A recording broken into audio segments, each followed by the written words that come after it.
Selamat petang, Mas Ali, Mas Toto. Terima kasih sudah bergabung bersama kami di Kompas Petang. Saya langsung ke Mas Ali. Mas Ali, ini Pak Jokowi sudah dipastikan ya jadi Dewan Pembina PSI? Terima kasih Mbak Cynthia, selamat sore Bang Yun. Jadi untuk kepastiannya masih belum, karena dalam Kongres, kebetulan saya juga SC dari awal memimpin sidang, belum ada keputusan bahwa Pak Jokowi resmi akan menjadi Dewan Pembina. Namun dalam Kongres kita putuskan bahwa susunan dari Dewan Pembina sudah ada, ketum, sekjen nanti menjadi anggota, para pendiri 2 orang, dan kemudian ada 1 dari perwakilan DPW PSI yang menjadi Dewan Pembina. Nah, nanti itu yang akan menggodok, membincang siapa ketua Dewan Pembinanya. Nah, begitu Mbak. Jadi belum ada kepastian apakah Bapak Jokowi menjadi ketua Dewan Pembina atau kemudian memberi semangatnya ke kita secara langsung. Menunggu keputusan siapa nih untuk memastikan Pak Jokowi akan jadi ketua Dewan Pembina atau tidak, musyawarahnya dalam bentuk apa dan kapan sekiranya keputusan tersebut?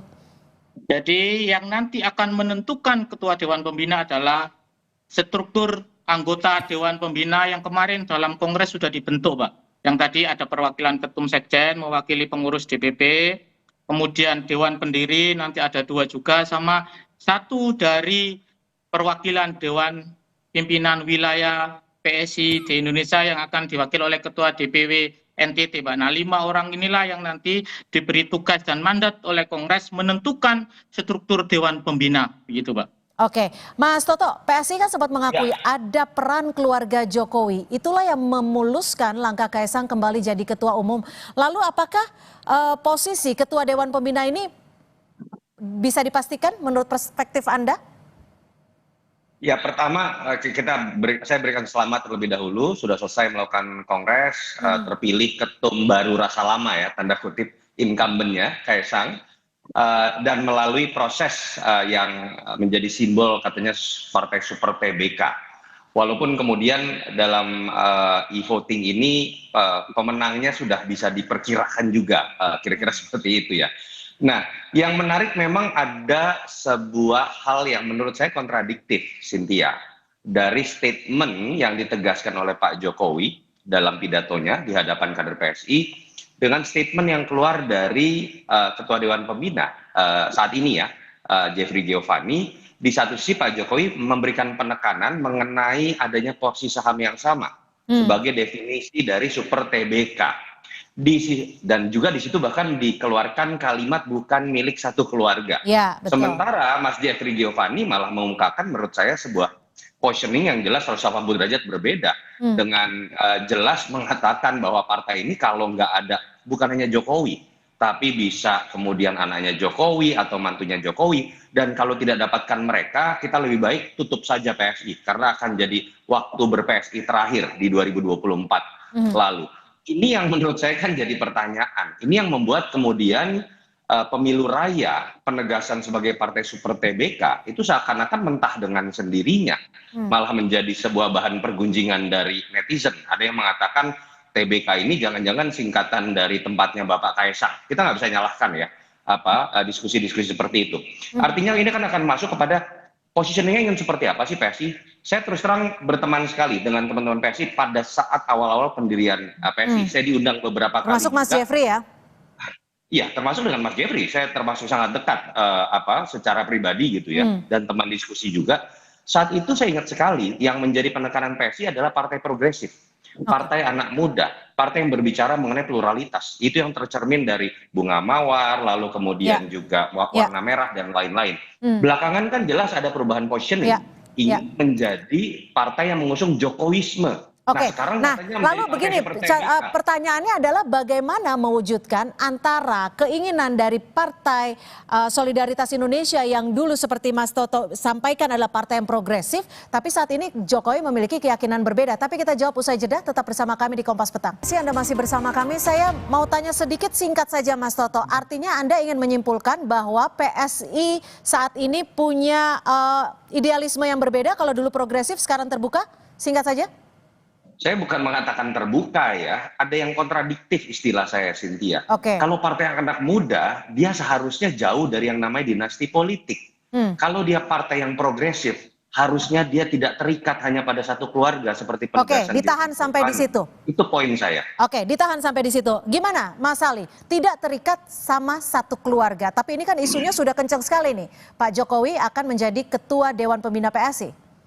Mas Kaisang, Pertama Ketua Umumnya. bahwa di Kongres ini kita sudah deklarasi sebagai partai super terbuka, tentu dengan masuknya dan terpilihnya kembali Mas Kaisang, ini kan meyakini bahwa Mas Kaisang ini menjadi sumber pengikat kita, sumber persatuan kita, sekaligus sumber semangat kita. Nah, soal Pak Jokowi bahwa kita menginginkan ada semangat dan kontribusi Pak Jokowi di Republik ini kita tularkan kepada kader-kader PSI, sehingga masuk tidaknya Mas Pak Jeffrey Jokowi. setuju dengan itu? Semangatnya dari Pak Jokowi inilah yang kemudian kita hadirkan di tengah kader-kader PSI, Pak. Jadi Oke, bukan Mas soal Jeffrey sosoknya setuju Pak dengan Jokowi itu, masuk Mas apa Jeffrey tidak. Giovanni?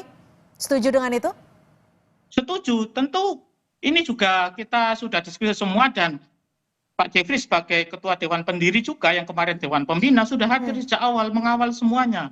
Oke. Dan tadi juga bisa kita dengar bagaimana pendapat Bang Jeffrey. Cuma soal apakah kemudian ke depan partai ini tergantung Pak Jokowi apa tidak, maka kita ingin mengambil semangatnya. Dan di Oke. PSI tentu kita punya tanggung jawab besar di internal sesuai dengan pesan Pak Jokowi bahwa besarnya partai ini harus dibarengi dengan konsolidasi secara kuat dan masif di Gimana, daerah Mas Toto? sampai pada tingkatan ranting begitu. Oke. Pesan beliau begitu. Ya, kami tangkap. Mas Toto, gimana perspektif Anda akan jadi apa PSI dengan Jokowi atau tanpa Jokowi? Iya, ketika memang deklarasi itu sudah muncul ya dengan istilah Jokowisme, saya harus katakan ini ekstrim ya, karena bahkan tidak pernah saya dengar ada Soekarnoisme, Soehartoisme, seberapa besarnya kekuatan politik seorang presiden di masa lalu. Artinya memang sudah ada pergeseran, partai ini akhirnya masuk pada skala lebih ekstrim pada sebuah sistem kepartaian yang dulu mereka kritik, yang seakan-akan hanya milik dinasti politik tertentu, milik keluarga tertentu. Bahkan mereka lebih ekstrim, masuk pada paham isme seorang tokoh. Dan itu kan terbukti dengan fakta-fakta empiris, bagaimana kontroversi seorang Kaisang, lalu kemudian tiba-tiba karena menjadi anak presiden, lalu menjadi seorang ketua umum, ketika baru 3 hari menjadi KTA, nggak pernah ada di partai lain. Lalu kemudian kalau kita lihat juga bagaimana terpilihnya kembali, lalu kemudian istilah yang diungkapkan langsung oleh Jeffrey Giovanni bahwa kalau nggak ada Pak Jokowi atau darahnya, itu kita tutup saja, kira-kira seperti itu. Ya artinya memang mereka sudah bergeser, masuk pada situasi sistem kepartaian yang memang harus kita akui ya, itu masih terjadi di hampir semua Tapi kan partai. Pak Jokowi tadi Tergantung menegaskan pada- juga bahwa ini milik semuanya, tidak ada milik keluarga ataupun orang tertentu.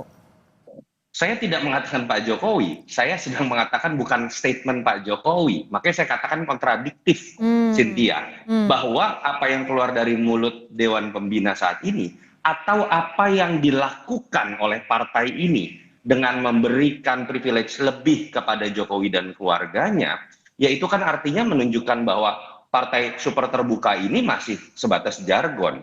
Dan pertanyaannya kemudian adalah mana yang lebih efektif? Mungkin pada akhirnya PSI melihat, oh sepertinya bangsa ini masih feodal, pemilihnya masih lebih melihat sosok, bahwa kekuatan Jokowi masih besar. Apakah ini bisa dilihat sebagai strategi yang lebih realistis? Mungkin iya, tapi kan juga harus dilihat lebih mendalam. Pertanyaannya apakah betul Pak Jokowi seutuhnya masih menjadi magnet elektoral ketika yang berkuasa sudah bukan lagi beliau? Pertanyaan kedua, apakah Kaisang kemudian bisa dianggap menjadi simbol dari keberhasilan Jokowi? Kan terbukti orang pada akhirnya misalnya melihat Gibran tetap berbeda dengan Jokowi yang memiliki latar belakang dan pengalaman politik yang berbeda.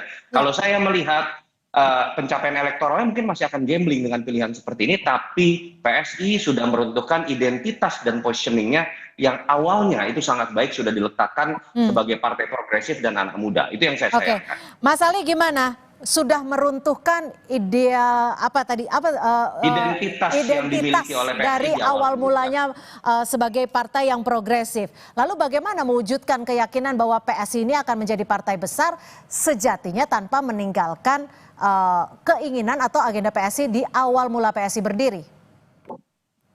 Pertama bahwa sejarah partai ini terus berkembang, bergulir, dan proses bagaimana kemudian perubahan logo Kongres hari ini tetap kita konsultasikan, kita minta nasihat kepada Dewan Pendiri yang ada, yang diketuai oleh Bang Jeffrey Giovanni. Jadi proses ini tidak kemudian mengurangi historis atau sejarah dari partai ini. Soal kemudian perkembangan perjalanan bahwa arah perjuangan harus berubah, iya.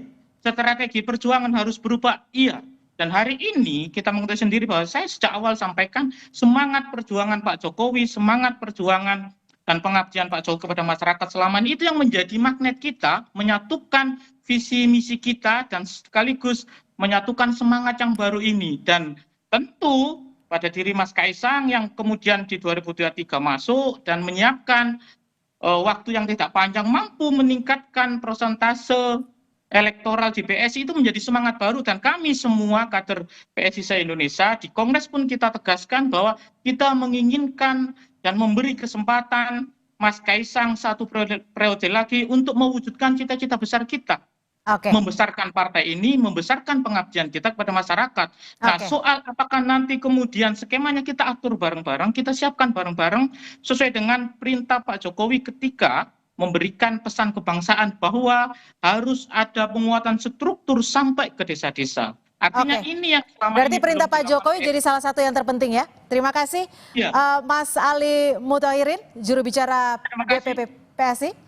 Dan terima kasih Mas Toto atas perspektifnya sore hari ini. Terima kasih Cynthia. Terima kasih. Bang Yunarto.